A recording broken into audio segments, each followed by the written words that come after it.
"Vacate the room," my father said, not whispering, not asking. The same evening, my brother showed up with 2 suitcases and a pregnant wife I'd met exactly once. Tiffany stood behind Marcus, scanning my bedroom. The room I'd painted myself. The shelves I'd mounted with my own drill, every square foot paid for with my own money, and added, "It would be better if you left the house altogether." My father nodded. My mother looked at the floor. Nobody said another word. I left. I packed everything I owned into 3 cardboard boxes and walked out of a house that had my name, and only my name, on the deed. But what my family didn't know, what they'd discover just a few days later, made Tiffany call me at 11 o'clock at night, voice shaking. "It's not true. Tell me it's not true." Before I go on, please take a moment to like and subscribe. But only if you genuinely connect with this story. Let me know in the comments where you're watching from and what time it is there. My name is Sabrina Brennan. I'm 29 years old and I'm a licensed civil engineer in Massachusetts. Now let me take you back 4 years. To the day I signed the papers on a house I thought would keep my family together. I remember the pen. It was a cheap blue ballpoint, the kind you grab from a cup on a receptionist's desk, and I used it to sign the most expensive document of my life. March 14th, 4 years ago, in a title company office on State Street in Springfield. The notary stamped the deed of trust, slid it across the table, and said, "Congratulations, Ms. Brennan, it's all yours." All mine.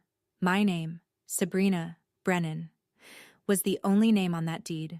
No co-signer, no co-owner. Just me, a 25-year-old with a freshly minted PE license, a starting salary of $72,000, and an FHA loan for $234,000. Monthly payment, $2,340, due on the first of every month for the next 30 years. The house was more than I needed. 2 stories, a half-finished basement, 3 bedrooms, a backyard with a maple tree that dropped leaves all over the driveway every October. I didn't need 3 bedrooms. I needed 1. But I bought a house with 3 because my father, Gerald Brennan, 58, retired plumber with a bad back and a disability check of $1,480 a month, had just sold the mobile home he and my mother had lived in for 11 years. They had nowhere to go. So I made room. The deal was simple. They'd move in, contribute toward utilities, and we'd be a family under one roof. That was the deal. Verbal. No lease. No written agreement. Just trust. They moved in the following week. My mother brought her ceramic rooster collection. My father brought his recliner and his opinions. Neither of them ever paid a single utility bill. But that wasn't the worst part. The worst part was that I spent 4 years believing that if I just kept paying, kept maintaining, kept proving, they'd eventually see what I was worth. They never did. Let me tell you about the hierarchy in the Brennan household because it'll explain everything that comes next. Marcus Brennan, my older brother, 33. Handsome in the way that gets you a second date but never a second promotion. He sold used cars at a dealership called Riverside Motors and talked about it like he was closing mergers on Wall Street. My father adored him. Gerald Brennan had one belief that governed his entire worldview. Sons carry the name, daughters carry the groceries. Marcus was the future. I was the infrastructure. When Marcus graduated from community college, which took him 3 attempts and a D- in statistics, my father threw a backyard barbecue. 16 people. Burgers, beer, a banner that said "Proud of You," son in block letters. When I graduated with honors from the civil engineering program at UMass Amherst, cum laude, Dean's List 7 out of 8 semesters, my father sent a text message. 4 words. "Good for you, kid." No period, no exclamation point, no barbecue. When I passed the PE exam, a license that fewer than 25% of engineering graduates achieve, my mother said, "That's nice, honey. Your brother just got promoted to senior sales." Senior sales? At a used car lot? With $38,000 in credit card debt. But Gerald didn't know about the debt. Or maybe he did, and didn't care. What I know for certain is that he'd been quietly lending Marcus money from his disability check. 5,000 here, 3,000 there, and then turning around and asking me to help with the bills this month, sweetheart. The prescriptions are killing us. I always said yes, because that's what infrastructure does. It holds everything up, and nobody notices until it's gone. Then, one Friday evening, Marcus called with news that changed everything. Before I get to that phone call, I need you to understand the numbers, because numbers don't lie, and in my family, they were the only thing that didn't. Over 4 years, I paid 48 mortgage installments at $2,340 each. That's $112,320. Just principal and interest. On top of that, I covered the electric bill, which averaged $380 a month in Massachusetts, where winters are serious. Water and sewer ran about $90, internet and cable. My father insisted on the sports package, added another $200. Groceries I supplemented at roughly $150 a month because my parents ate every meal at home and never once pushed a cart through a supermarket. Add it all up. $147,360, conservatively, over 4 years, from my paycheck, into a house where I slept in one bedroom and asked nothing from anyone. I also painted the exterior twice. Did it myself? 2 weekends each time, up on a 20-foot extension ladder. I replaced the roof section over the back porch when it started leaking. $4,200 out of pocket. I installed a heating unit in the basement because my father complained the house was drafty downstairs. $3,100. My neighbor, Louise Beckett, 67 years old, lived next door for 11 years, saw all of it.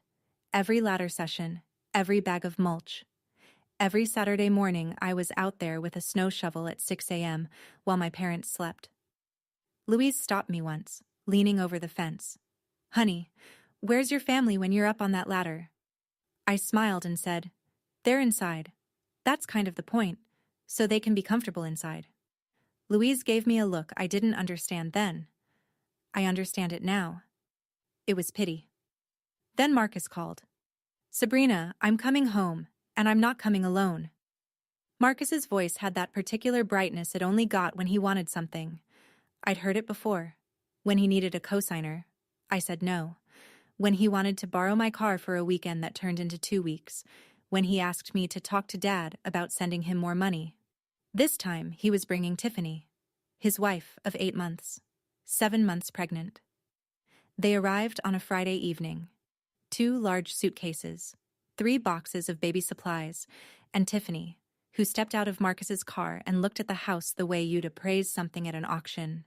She was 30 years old, worked part-time as a receptionist at a dental office, and had a way of making every sentence sound like she was doing you a favor by speaking. My father was ready. I realized that within 30 seconds of their arrival, because the living room furniture had already been rearranged, a corner cleared, a space made. Gerald had known they were coming. He'd prepared. And he hadn't told me. But Tiffany took one look at the living room and shook her head. "This won't work. We need a real bedroom. I'm 7 months along." Gerald turned to me. Not asked. Turned. The way you'd turn to a piece of furniture that needed repositioning. "Vacate the room." "That's my room, Dad. I've been in that room for 4 years. And Marcus needs it now. He has a family. I am family. You know what I mean." Tiffany added her line, the one I already told you about. And then my mother appeared in the hallway holding 3 flattened cardboard boxes. The same brand, the same size. The ones I'd used to move in 4 years ago. She'd kept them. 4 years she'd kept those boxes in the garage, as if she'd always known this day was coming. I told myself it was temporary. 1 week, maybe 2. Until we figured things out. That's what Gerald said. Just temporary, Sabrina. Just until things settle. So I moved downstairs. To the basement. The one I'd spent $3,100 heating. Bare concrete walls. A single overhead bulb on a pull chain. A mattress I dragged down from the guest closet, set directly on the floor because there was no bed frame. The air smelled like Mildite and old cardboard, and in the corner, a slow drip from a joint in the cold water pipe marked time with a rhythm that kept me awake the first night. Upstairs, Tiffany made herself at home. The next afternoon, she posted a photo of my old bedroom, now arranged as a nursery with a crib and pastel bunting, to her Instagram. Family always makes room for the next generation, followed by a pink heart emoji. 212 likes, comments full of heart eyes and congratulations, and what a beautiful space. Nobody asked whose space it had been 24 hours earlier. Marcus passed me on the stairs the following morning. "It's just temporary, Sabrina. Don't make this weird." I slept in that basement for 3 nights. On the third night, a pipe joint gave way slightly. Not a burst, but a steady seep. And I woke at 3 a.m. with my back soaked through the mattress. I lay there in the dark, water creeping through the fabric, staring at the ceiling, which was their floor. And I thought, I am paying $2,340 a month to sleep in a puddle beneath my own house. The next morning, I went upstairs to make coffee. Tiffany was sitting at the kitchen table using the espresso machine I'd bought. She looked up. "Oh, you're still here?" That was the first time in my life I understood that love and ownership are not the same thing. It happened on a Tuesday. I was sitting in my car in the parking lot at work, eating a granola bar, when my phone buzzed with a notification from my credit monitoring service. I'd signed up for it 3 years earlier. Not out of paranoia, but because my engineering brain likes tracking data. The alert read, "New lien detected on property at 147 Maplewood Drive, Springfield, MA." I read it twice, then a third time. Then I put the granola bar down and opened the full report. A $95,000 mortgage lien. Filed through Greenfield Credit Union, a small community bank on Carew Street. The same one where my father had his checking account. The borrower's signature on the deed of trust addendum, Sabrina Brennan. Except I had never signed anything. I had never been to Greenfield Credit Union. I had never authorized a lien on my property. I pulled up the signature image on the PDF. It looked close enough to fool a casual glance. But I knew my own handwriting the way a musician knows their own instrument. The capital B in Brennan was wrong. I loop it tight at the top. This one swooped wide, the way you'd copy it from a photocopy. And the middle initial, my middle initial, E for Elizabeth, was written in print. I always write it in cursive. Someone had traced my signature. From the used car lease I'd signed 2 years earlier, the one my father had helpfully photocopied for his records. I called the credit union. A manager confirmed the loan had been processed 3 months prior by a representative described as a family member of the property owner. The witness on the application was listed as Donna Brennan, my mother. $95,000. My name. My house. Without my knowledge. Without my consent. I sat in that parking lot with both hands on the steering wheel, shaking. Not from fear. From rage. If this lien hit my credit report officially within the next 30 days, my score of 761, built over nearly a decade of discipline, would collapse. And with it, everything I'd worked for. The clock started ticking. There's a Dunkin' on Boston Road that stays open 24 hours. I sat there until 1 in the morning with a medium black coffee and a paper napkin I'd flattened on the table. I drew a line down the middle. Left side. What I lose if I fight. Right side. What I lose if I don't. The left side was short but heavy. My relationship with my parents, whatever was left of it, the possibility of being cut off by the extended family, Aunt Patrice's Christmas cards, Uncle Ray's handshake at Thanksgiving, and Tiffany was 7 months pregnant, which meant any move I made would be framed as an attack on an expectant mother. I could already hear the narrative Gerald would build. The right side was longer. $95,000 in fraudulent debt attached to my name. A credit score in freefall. The potential loss of my ability to refinance, to borrow, to function financially as an independent adult. And the certainty, the absolute mathematical certainty, that if I did nothing, they would do it again. Because people who steal from you once and face no consequences don't stop. They just get bolder. I looked at both columns. Then I crumpled the napkin and threw it away. The decision had already been made the moment I saw that forged signature. I just needed the napkin to confirm it. The next morning, I called Rita Calloway. She was a real estate attorney in Springfield, 17 years of practice, specializing in property disputes. A colleague's mother knew her. I told Rita everything. She listened without interrupting for 6 minutes straight. Then she said, "Sabrina, what your father did is forgery. What your mother did is aiding and abetting. What Marcus did is fraud. I need you to not say a single word to anyone in your family until we have everything documented." For the first time in 4 years, I wasn't paying bills to keep a family together. I was paying a lawyer to keep myself intact. Rita worked fast. Within 48 hours, she had filed a formal request under my rights as the property owner for every document related to the lien. Greenfield Credit Union was obligated to comply, and they did. Reluctantly, but they did. The packet arrived at Rita's office on a Thursday afternoon. I drove there straight from work, and we spread the pages across her conference table like evidence in a crime scene. Because that's what it was. The forged deed of trust addendum. My signature, or the version of it someone had traced from that car lease, at the bottom of page 4.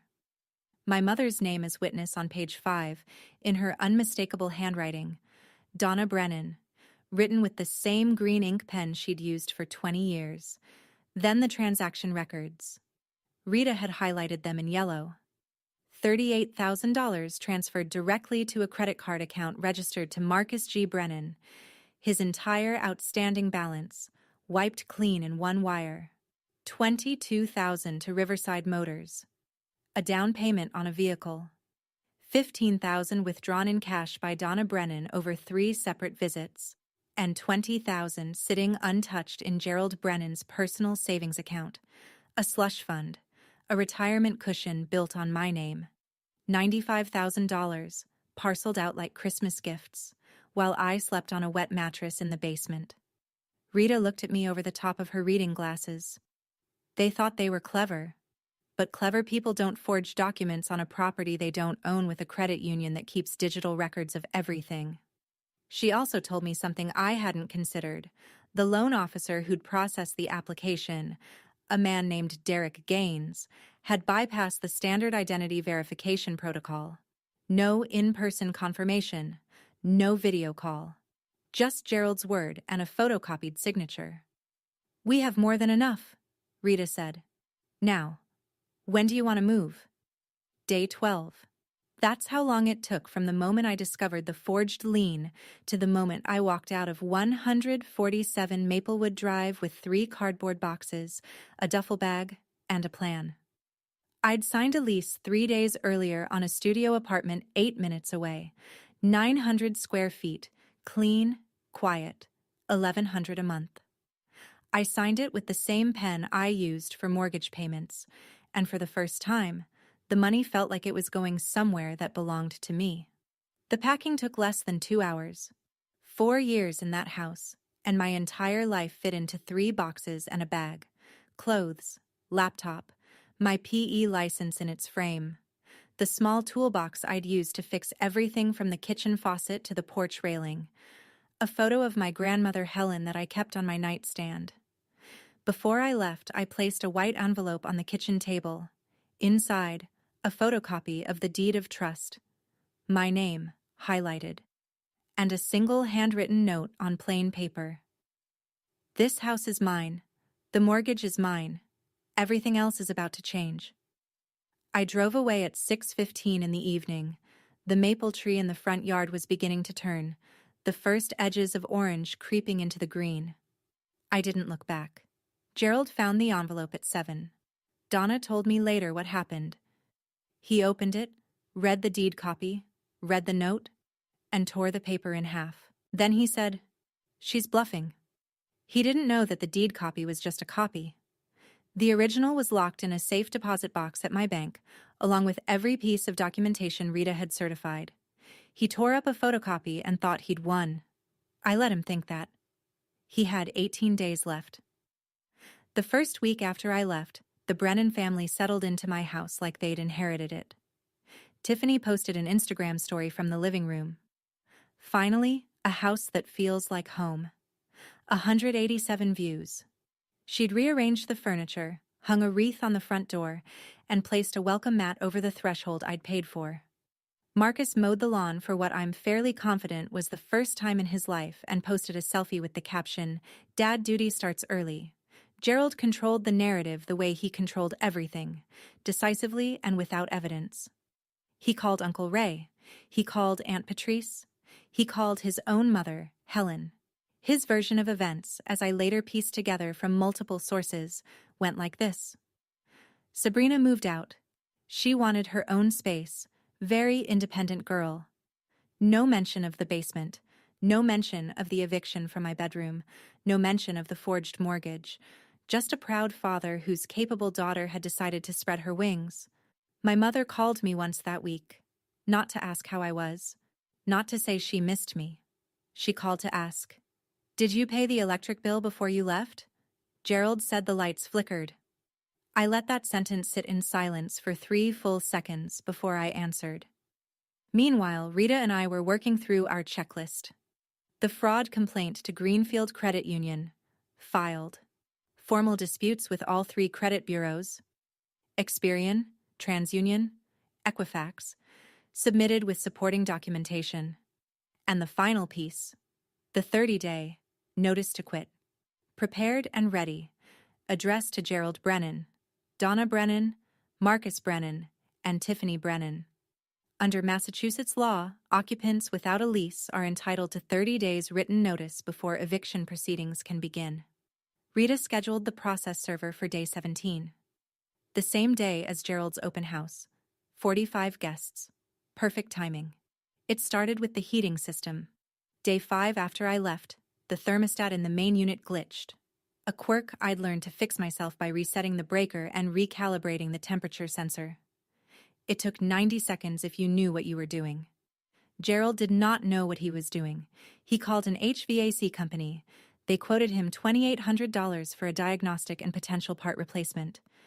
Gerald did not have $2,800. Day 7, the electric bill arrived. $340 for the month. Standard for a Massachusetts winter with 4 adults running heat around the clock. The bill was still in my name because the transfer request I'd submitted hadn't processed yet. Gerald called me. "When are you coming back? The house needs you." Not, "We miss you," not, "Are you okay?" The house needs you. As if I were a part of the plumbing. "I'm not coming back, Dad. You should contact the utility company directly. The account is under my name, and I've already submitted a transfer request." "What do you mean, transfer request?" "I mean the bills will be in your name starting next month, or whoever's name you'd like." 10 seconds of silence. Then he hung up without another word. That evening, Tiffany sent me a text. I still have it, word for word. "This is really selfish timing. I'm due in 8 weeks." Selfish. That word. It's remarkable how precisely selfish maps onto inconvenient for me. I'd paid $147,000 into that household over 4 years. I'd heated the basement at my own expense so the house would be comfortable. I'd replaced the roof so the rain wouldn't touch them. And the first time I stopped, the very first time I wasn't useful, I was selfish. I didn't respond to the text. Some sentences don't deserve an audience. My mother called at 9 on a Wednesday night. She was crying. The practiced, measured kind of crying that rises and falls at convenient intervals, the kind that sounds like grief but operates like a crowbar. "Your father is stressed. His back is worse. You know he can't handle the house alone." "Mom, I maintained that house alone for 4 years. Dad was there the whole time." "That's different. You're young. You're strong. I'm also the person whose signature was forged on a $95,000 mortgage. Did you want to talk about that?" The crying stopped. Not tapered off. Stopped. Like someone had pressed pause on a recording. A long silence. Then, very quietly, "Your father said it was for the family. It was for Marcus's credit card debt. I have the bank records, Mom. $38,000 to his card. $22,000 for a car. You personally withdrew $15,000 in cash over 3 visits. Do you want me to read you the dates? You're going to tear this family apart. The family was torn apart the night you put 3 cardboard boxes outside my bedroom door. She hung up. I sat alone in my studio that night with the comparison sheet Rita had printed. My real signature on the left, the forgery on the right. And I asked myself whether I was being too hard. Whether there was a version of this where everyone came out whole. Whether the right thing and the kind thing were the same thing. Then I looked at the forgery again. My mother's handwriting on the witness line. Green ink. The same pen she used to write grocery lists and birthday cards, and the note she'd tucked into my lunchbox in 4th grade. Have a great day, sweetie. No, I wasn't too hard. I was finally clear. Have you ever had someone you love use your own loyalty as a weapon against you? I'd like to hear your story. Share it in the comments. You might help someone else realize they're not alone. Marcus showed up at my apartment unannounced on a Thursday evening. No call. No text. Just 3 hard knocks on a door he had no business knowing the address of, though I suspect my mother gave it to him. I checked the video feed from the Ring doorbell camera Rita had advised me to install the week prior. Marcus was standing on the walkway, jaw tight, fists opening and closing at his sides. I opened the door. What the hell are you doing, Sabrina? Dad says you're threatening to kick us out? I'm not threatening anything. I'm exercising my legal rights as the property owner. Property owner? He laughed, a short, ugly sound. You think a piece of paper makes you better than family? That piece of paper is a deed of trust. And another piece of paper, the one you forged with Dad, is a federal crime. The laugh died. His expression shifted, not to remorse but to calculation. I'd watched Marcus sell cars for years. I knew exactly when the pitch changed. Look. His voice softened. We can work this out. Tiffany's due in 8 weeks. You can't do this to her. I'm not doing anything to Tiffany. I'm undoing what was done to me. If you go through with this, you'll never see your niece or nephew. The words landed, but they didn't stick the way he'd intended. He was using a child, an unborn child, as a bargaining chip. The same way Gerald used family as a justification for theft. That's your choice, Marcus, not mine. He left. Slammed the door hard enough to rattle the frame. The Ring camera captured everything. His face, his voice, his threat, the timestamp, 7:42 p.m. Rita would have the footage by morning. Some people build walls with bricks. I was building mine with evidence. Gerald Brennan might not have been good with money, but he was masterful with a telephone. Within 48 hours of Marcus's visit, my father had called every branch of the family tree. Uncle Ray in Chicopee, Aunt Patrice in Holyoke. My grandmother Helen, 82 years old, in her assisted living apartment in Northampton. Cousins I hadn't spoken to since Thanksgiving 3 years ago. He called them all, and he told them all the same story. Sabrina abandoned her family. Sabrina is threatening to put her pregnant sister-in-law on the street. Sabrina has changed. The messages started arriving like a coordinated strike. Uncle Ray. Think about what you're doing, kiddo. A cousin I barely knew. Family first, Sabrina. Always. Aunt Patrice called directly, voice cold. Your grandmother is crying. I hope you're happy. I tried explaining to Patrice about the forged mortgage, the $95,000, the bank records, the signature that wasn't mine. I don't believe that, she said. Gerald would never. That sentence, Gerald would never, was the foundation of my father's entire strategy. He'd spent 58 years building a reputation as the dependable patriarch, the man who showed up at barbecues with a case of beer and a firm handshake, the man who called his mother every Sunday. He'd invested decades in that image, and now he was cashing it in to bury me. And it was working.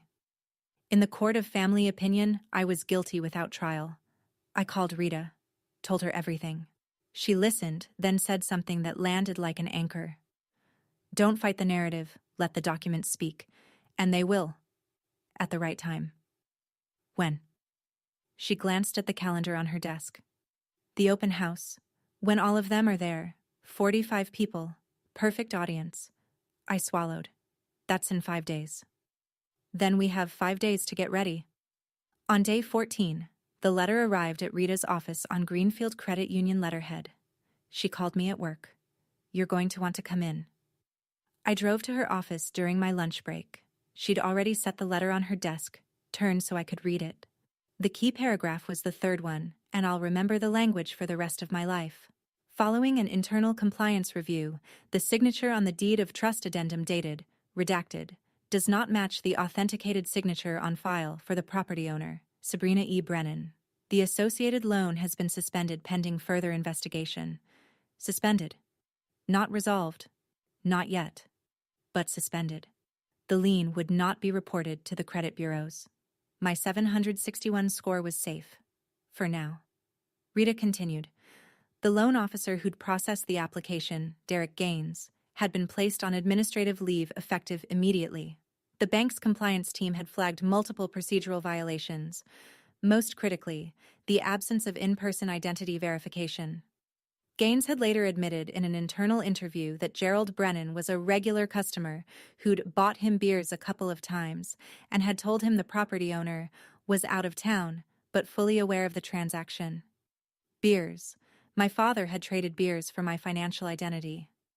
The lien will be removed from your property record within 30 days, Rita said. But more importantly, the bank now has an institutional interest in cooperating with us. They processed a fraudulent loan on an employee's negligence. They don't want a lawsuit. For the first time in 2 weeks, I felt something loosen behind my sternum. A pressure I hadn't realized was there because it had been there for so long. But there was still the house. Still 4 people living in my property who believed they'd won. The process server, I said. Day 17. We're still on? Rita nodded. We're still on. The process server's name was Carl. I never got his last name.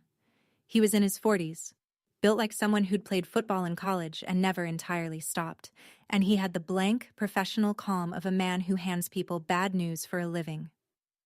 Day 15. 2 p.m. A clear Wednesday afternoon. Carl walked up the front path of 147 Maplewood Drive, past Tiffany's new welcome mat, and knocked 3 times. Gerald opened the door. Carl handed him the notice to quit, a formal 30-day eviction notice issued by the property owner, me, pursuant to Massachusetts General Laws, Chapter 186, Section 12. The document named all 4 occupants, Gerald Brennan, Donna Brennan, Marcus Brennan, and Tiffany Brennan. It stated, in plain legal English, that they had 30 days to vacate the property or face formal eviction proceedings through Springfield Housing Court. According to the process server's affidavit, which I received that evening, Gerald read the first page, looked up, read it again, and said nothing. The notation. Recipient appeared visibly shaken. Document served successfully at 2:07 p.m. Gerald called me 11 minutes later. For the first time in my life, his voice was not commanding. It was cracked. You're evicting us? Your own parents? You forged my name on a $95,000 loan, Dad. The bank confirmed it. You have 30 days. I did it for the family. You did it for Marcus's credit card debt. I have the transaction records, every dollar, every deposit, every cash withdrawal Mom made. You ungrateful. He didn't finish the sentence. He hung up. Marcus called 4 minutes after that, already shouting, "You're insane. Tiffany is due in 6 weeks. Where are we supposed to go?" That's not my problem to solve anymore, Marcus. 2 days remained until Gerald's open house. 45 invitations sent, catering ordered, rental chairs arranged in the backyard. He didn't cancel. He told Donna, "We'll show them we're still a family. Sabrina is the one who left." He still believed he controlled the narrative. Sunday, 1 p.m. The maple tree in the front yard of 147 Maplewood Drive had gone full orange, and beneath it, Gerald Brennan had arranged folding tables, a catered spread from a local deli, helium balloons in pink and white, and 45 chairs in neat rows like a congregation awaiting a sermon. The event was billed as Welcome Baby Brennan, a celebration of Marcus and Tiffany's incoming child, the first grandchild of the Brennan line. Gerald had sent text reminders the day before. Donna had baked a lemon cake. Tiffany wore a new lavender maternity dress and sat in a cushioned chair at the head of the main table like a guest of honor at a banquet. The crowd filled in over the first hour. Uncle Ray, khaki shorts and a polo, standing near the grill. Aunt Patrice, holding a wrapped gift, lips tight. Grandmother Helen, 82, seated in a padded lawn chair someone had brought specifically for her. Neighbors from Maplewood Drive, including Louise Beckett, who stood at the edge of the yard with a glass of lemonade and a face that said she was there to watch, not to celebrate. Co-workers from Riverside Motors, friends of Tiffany from the dental office, cousins, second cousins, a few people I couldn't place. Gerald stood at the center of it all. Dress shirt tucked in, sleeves rolled once at the cuff. He raised a plastic cup of lemonade and offered a toast. The Brennan family is growing. This house, this home, has always been about family. 45 people clapped. Tiffany beamed. Marcus put his arm around her. Donna smiled from behind the cake table, arranging plates. Nobody mentioned me. Gerald had told anyone who asked that I couldn't make it, that I'd been going through some things. Louise Beckett took a slow sip of her lemonade and said nothing. It was 1:15. I was 8 minutes away, sitting in my car with a manila folder on the passenger seat and a heartbeat I could feel in my throat. I parked on the street, 2 houses down, checked my reflection in the rearview mirror. Gray blazer, black slacks, white blouse. The same outfit I wore to project review meetings at work. Hair pulled back in a low knot. Minimal makeup. I looked like someone who'd come to deliver a report, because that's exactly what I was doing. The manila folder sat on my lap. Inside, a certified copy of the deed of trust. The signature comparison, mine on the left, the forgery on the right. The official letter from Greenfield Credit Union confirming the loan suspension, and photocopies of the transaction records showing where every dollar of that $95,000 had gone. Rita had organized the pages in order. Each one was tabbed. I walked up the sidewalk at 2:15. The party had been going for over an hour. People were eating, laughing, milling around the yard. A few kids chased each other near the fence. The balloons bobbed in a light breeze. Gerald saw me first. He was standing near the porch steps, mid-conversation with a cousin, and his expression went through 3 stages in about 2 seconds. Surprise, irritation, and something closer to fear than I'd ever seen on his face. He walked toward me fast. "What are you doing here?" "I'm at my house, Dad. The one with my name on the deed." "Don't make a scene. I'm not the one who forged someone's signature on a mortgage application." His hand closed around my arm, just above the elbow. Not hard enough to bruise, but hard enough to steer. "Lower your voice." A voice came from behind us, clear and firm. "Gerald, take your hand off that girl." Louise Beckett. Standing 6 feet away, lemonade still in hand, expression as steady as poured concrete. Gerald let go. A few heads turned, then a few more. Tiffany appeared in the doorway, baby shower gift bag still in her hand. She saw me and her face drained of color. Why is she here? 45 people were watching now. I stood on the porch, 3 steps up from the yard in full view of every guest, and I did not raise my voice. I didn't need to. Silence carries farther than shouting when the audience is already listening. Most of you were told I moved out because I wanted my own space. That's not what happened. I opened the manila folder. This house is in my name. Only my name. I bought it 4 years ago with an FHA loan. I've paid every mortgage payment, $2,340 a month. 48 months, $112,320 total. My parents contributed $0. Gerald took a step forward. "Sabrina, stop this. 3 weeks ago, I discovered that my father, with my mother as a witness, forged my signature on a $95,000 mortgage application at Greenfield Credit Union." I held up the signature comparison. "This is my real signature." I pointed to the left column. "And this is the one on the mortgage." I pointed to the right. "They're not the same." The bank confirmed it in writing. I held up the letter from Greenfield. "The loan has been suspended. The bank is investigating. I held up the transaction summary. $38,000 went to Marcus's credit card debt, $22,000 to a car dealership for his down payment. $15,000 was withdrawn in cash by my mother. $20,000 is sitting in my father's savings account right now. My parents stole $95,000 from me by forging my name. The yard went silent. Not the polite silence of a pause between toasts, the airless silence of 45 people realizing they're standing inside someone else's lie. Aunt Patrice set her cup down on the table. Uncle Ray looked at Gerald with an expression I'd never seen him wear. Then Louise Beckett spoke, loud enough for every corner of that yard. I've lived next door for 11 years. I watched this girl mow that lawn, paint those walls, shovel that driveway. Alone. Every single time. And they had the nerve to put her in the basement. I set the folder on the porch railing. I'm not here for revenge. I'm here because 45 people deserve to know the truth before they congratulate this family on growing. Tiffany rose from the cushioned chair slowly, one hand on the armrest, the other on her belly. Her face was the color of the paper plates stacked on the catering table. She looked at Marcus the way you'd look at a stranger wearing your husband's clothes. Tell me this isn't real. Marcus didn't move. His eyes were fixed on a spot on the ground somewhere between his shoes and the edge of the lawn. His mouth opened, then closed. Marcus. Tiffany's voice went up an octave. Tell me the $38,000 wasn't true.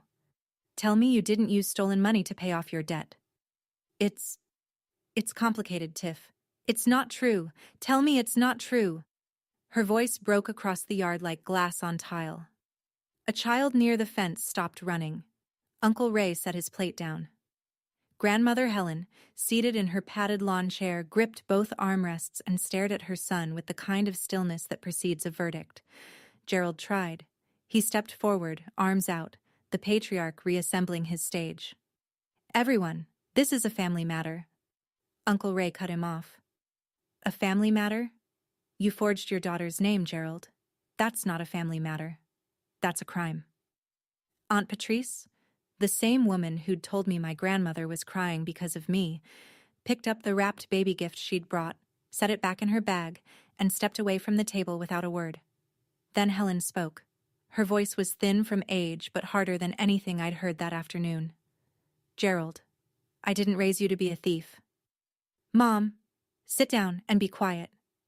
Gerald sat, on a folding chair, in the middle of his own party, in front of 45 people. He sat down and said nothing. Tiffany walked inside.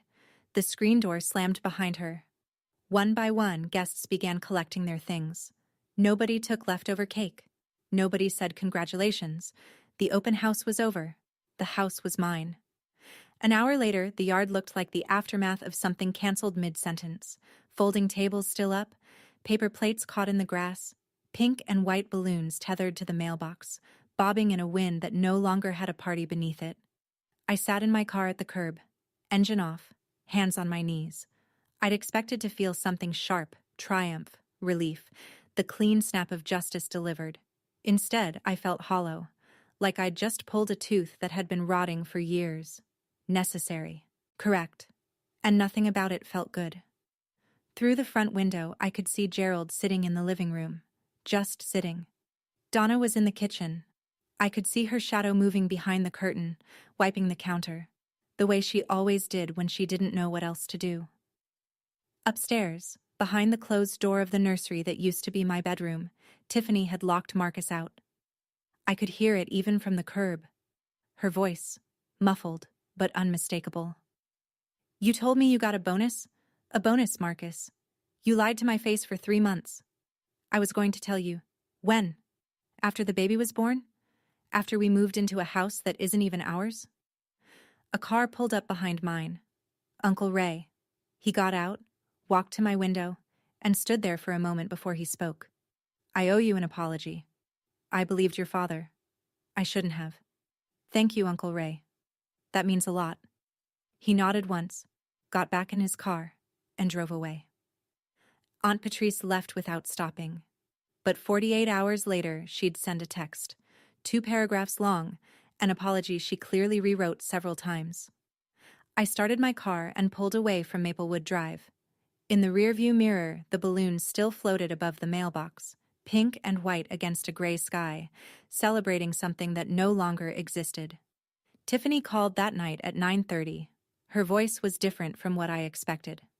Not angry, not crying, just flat.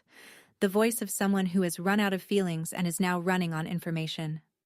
I need to know everything, every dollar, every lie. I hesitated. This was the same woman who'd told me to leave my own house, who'd posted my bedroom on Instagram as a trophy, who'd called me selfish for not paying the electric bill on a property she was occupying for free. But she was also 7 months pregnant and had just discovered that her husband had funded their life with stolen money. Whatever she was before, right now she was someone who deserved the truth. I sent her the transaction records. All of them. 15 minutes of silence. Then her name appeared on my phone again. The $22,000 for the car. He told me that was a dealer discount. He said he earned it. I'm sorry, Tiffany, I really am. Don't be sorry. I'm the one who told you to leave your own house. A pause long enough to drive through. I didn't know it was your house. Gerald told me it was a family property, passed down from your grandparents. That's what he said. It was never a family property. I bought it with my own money when I was 25. Another silence, then quieter. I owe you an apology. A real one. Not now. I can't right now. But I owe you one. Before she hung up, she told me something I hadn't known. Marcus also owed her $7,000. Money she'd lent him before the wedding. Money he'd sworn he'd pay back after the baby came. She was beginning to see the pattern I'd spent 4 years learning. Her last words. I'm calling my mom tomorrow. I'm not raising this baby in a house built on lies. She kept her word. The week after the open house, the Brennan family came apart like a building with the load-bearing wall removed. And I would know. I'm an engineer. I know exactly what happens when you take away the thing that held everything up. Tiffany moved to her mother's house in Worcester, an hour and a half east. Marcus called her 14 times the first day. She answered none of them. By the third day, her Facebook status changed from married to blank. Not single, not, it's complicated, just blank, which somehow felt louder than either. Marcus lost his footing. Without Tiffany, without the baby on the way narrative, he was just a 33-year-old man sleeping on the sofa in his sister's house. Except it wasn't his sister's house. It was just his sister's. Gerald, for the first time in Marcus's memory, turned on him. If you hadn't been in so much debt, none of this would have happened. Golden child, meet the cold side of the altar. Gerald himself was unraveling in slower, quieter ways. He canceled his weekly poker game for the first time in 12 years, told his buddies, family stuff. But 2 of the men in that group had been at the open house. They already knew. The phone calls Gerald used to receive, from cousins checking in, from friends wanting to grab lunch. Slowed to a trickle. Uncle Ray didn't call at all. Helen, his own mother, didn't return his calls for 3 days straight. Donna called me once a day, every day. Same script, same cadence. Please come home. We can fix this. And every day I gave the same answer. There's nothing to fix, Mom.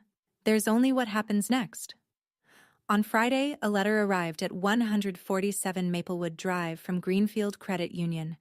A formal request for Gerald and Donna to appear in person at the branch to discuss the matter. The bank had its own problems now, and Gerald was running out of people willing to believe his version of the story. The internet is not kind to secrets. It's even less kind when the secret involves baby showers and stolen mortgages. Tiffany deleted the Instagram post. Family always makes room for the next generation, the one with 212 likes and a pink heart emoji. She deleted it, but screenshots live forever, and within a day, a friend of hers from the dental office posted a cryptic status on Facebook. Imagine finding out the house you thought was a gift was actually stolen property. Some families. Red flag emoji. 89 comments. 340 reactions. Tiffany wasn't named. She didn't need to be. The people who knew, knew. On Maplewood Drive, The Whisper network operated at the speed of a cul-de-sac. Louise Beckett didn't gossip. It wasn't in her nature. But when neighbors asked, she gave them one sentence. I watched that girl build this home with her own 2 hands. You should ask Gerald what he built.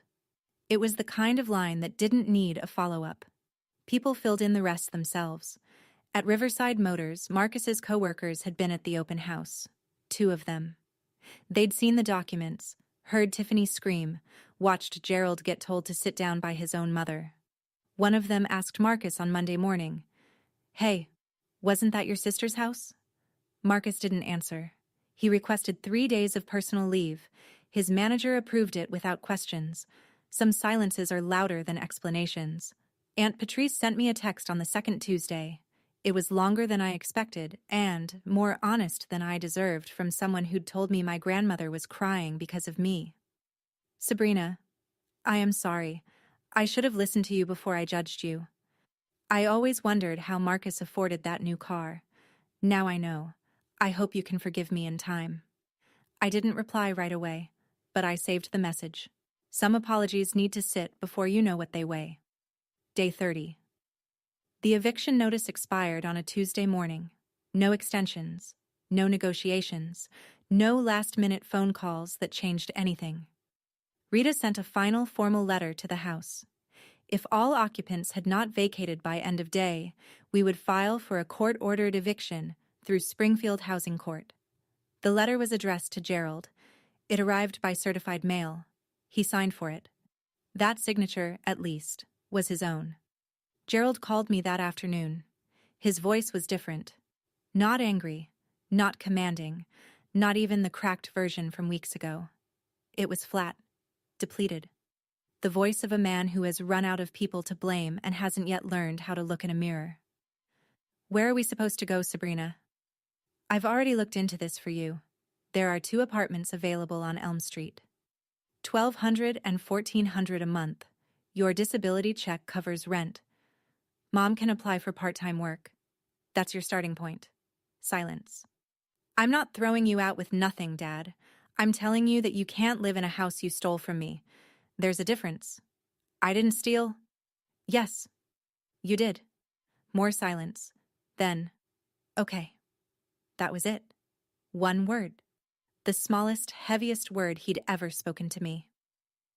Donna started packing the next morning. Gerald sat in his recliner and watched. Marcus, who'd already moved in with a friend 2 weeks earlier, came by to collect the last of his things. He carried 2 boxes to his car without making eye contact with anyone. Day 33. Gerald and Donna moved into the $1,200 apartment on Elm Street. 1 bedroom, street level, a fraction of the space they'd occupied for free in my house. Gerald didn't say a word as he turned the key in the lock for the last time. Donna lingered at the front door, looked back at the house, then looked at me standing by my car. She nodded, small, slow, and walked to the passenger side of Gerald's truck. I handed my father 2 apartment listings because I couldn't hand him nothing. Even after everything, I couldn't be what he was to me. The legal aftermath was quieter than the personal one, but no less final. Greenfield Credit Union completed its internal investigation 6 weeks after the open house. The result? The $95,000 loan was voided in its entirety.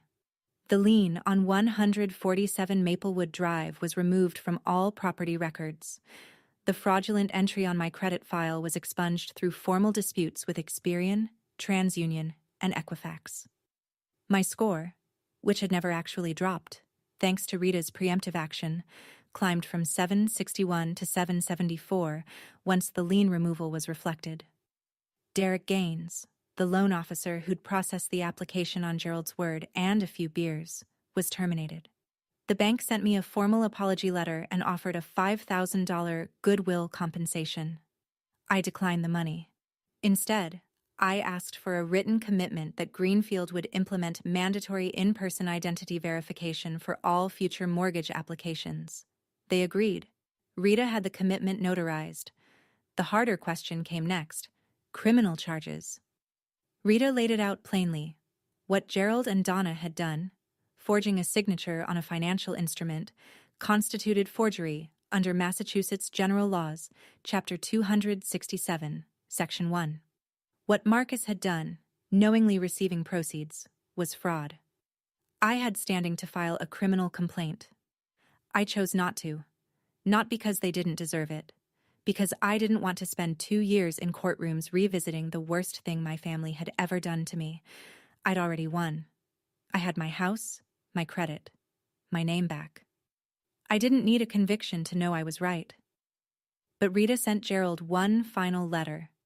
Ms. Brennan has chosen not to pursue criminal charges at this time. This decision is a courtesy, not an entitlement.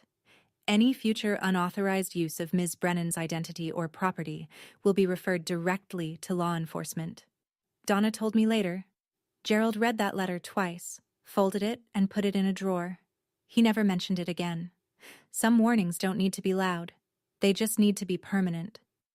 2 months after the open house, I sat at my kitchen table in the studio apartment, the one I'd rented as a temporary escape, and wrote an email. Not to Rita, not to the bank, to my family. All 3 of them: Gerald, Donna, Marcus. It took me 4 hours to get it right. Not because the language was complicated, but because I wanted every word to be a wall with a door in it. Firm enough to protect me, open enough to prove I wasn't them. The email had 3 sections. The first was financial. I will not provide financial support for rent, utilities, or personal expenses. If you need assistance, I can refer you to Community Resources in Springfield. The second was about contact. I am open to communication, but only under specific conditions. No guilt language, no demands, and no discussion of the house or the mortgage. If these boundaries are crossed, I will pause contact for 90 days. The third was about the future. If and when trust is rebuilt, through consistent, demonstrated change over time, not through words. I'm open to having a relationship, but it will be on different terms than before. I read it 6 times. Then I pressed send. Gerald never responded. Not a word. Not then. Not since. Donna replied 2 days later. I understand. I'm sorry, Sabrina. I truly am. Marcus responded 2 weeks after that. 4 words. I get it. Which was either growth or fatigue. I couldn't tell, and I decided it didn't matter. I'd spent 4 years asking myself if I was being too hard, too cold, too much. But writing that email, laying it out in plain language, setting terms I could point to, was the first time I felt like I was being exactly enough. Have you ever had to draw a line with someone you love? Not with anger, but with a document? How did it feel? Tell me in the comments. You might find you're not the only one holding that pen. 3 months after the open house, Tiffany gave birth to a girl. 7 pounds, 4 ounces. Lily Mae Brennan, born at a hospital in Worcester, near Tiffany's mother's house, in a delivery room that Marcus was not invited into. Tiffany sent me a photo the next morning. A tiny face wrapped in a white blanket, eyes closed, one miniature fist curled against her cheek. Beneath the photo, a message longer than any Tiffany had ever sent me. Sabrina, I said terrible things to you in a house that was never mine to claim. I was wrong. I was told things that weren't true, and I chose to believe them because it was easier. That's on me. You don't owe me anything. But if you ever want to meet Lily, she has your eyes? Actually, the door is open. No pressure. No timeline. I looked at that photo for a long time. Then I cried. For the first time since I'd left Maplewood Drive, I cried. Not from sadness, not from anger, but from the particular relief of something unclenching inside your chest that you forgot was clenched. I replied, "Thank you, Tiffany. That means more than you know. I'd like to meet Lily when the time is right." Tiffany had filed for separation at Worcester County Probate Court. She wasn't going back to Marcus. She told me later, in a conversation I didn't expect to have, that the $7,000 he still owed her was the smallest of his debts. Marcus called me once after Lily was born. He asked if he could bring the baby to see me sometime. I said yes, but at a coffee shop in town, not at my house. Public space. Neutral ground. A boundary I didn't need to explain and he didn't try to push. Forgiveness isn't a switch, it's a faucet, and I get to control the flow. 6 months after the open house, I moved back into 147 Maplewood Drive. My house. My name on the deed. My hand on the doorknob. My key in the lock. I repainted every room. New colors. Not to erase anything, but because I'd earned the right to choose. Soft gray in the bedroom, warm white in the kitchen. The basement got a proper floor, vapor barrier, and recessed lighting. I never wanted to look at bare concrete again. Louise Beckett came over the first afternoon with a potted lavender plant, set it on the porch railing, squeezed my hand, and said, "Welcome home, honey. For real this time." At work, the promotion I'd been tracking came through. Senior project engineer. Salary, $104,000 a year. I signed the offer letter at the same desk where I'd first seen the credit monitoring alert that started all of this. I began writing. Not reports, words. A blog first. Personal essays about family systems, about the cost of being the reliable one, about what happens when you stop subsidizing people who've confused your labor for your love. The first post, the basement test, how I knew it was time to leave, was shared 4,200 times in its first month. A small publisher in Boston, Harborline Press, reached out. They wanted a book. I signed the contract for The Deed is in My Name, Reclaiming Your Life from Family That Takes Too Much. Publication timeline, 8 months. Gerald and Donna live on Elm Street. He calls once a month. The calls are short, awkward, and devoid of demands. That, in itself, is progress. Marcus works at a dealership in Chicopee and sees Lily every 2 weeks. He's quieter now. Whether that's growth or exhaustion, I'm not sure. I've stopped needing to know. I met Lily at a coffee shop on a Tuesday afternoon. She was 3 months old, asleep in her carrier. Marcus handed her to me, and I held her, warm, impossibly small, and thought, I didn't lose a family. I lost a version of family that was never real, and I built something better in its place. The house is quiet now, but it's a different kind of quiet. Not the silence of being ignored, but the peace of being in control. That's my story. I shared it not because I'm angry. I'm not. Not anymore. But because I know someone out there is lying in their own basement right now, paying for a house they're not allowed to live in, wondering if they're the problem. You're not the problem. You were never the problem. And the moment you decide to stop funding the lie, that's the moment your life actually starts. If this story reached you, hit like. Subscribe if you want to hear more. And if you know someone who needs to hear this tonight, share it. Sometimes the thing that saves us is knowing someone else walked out first.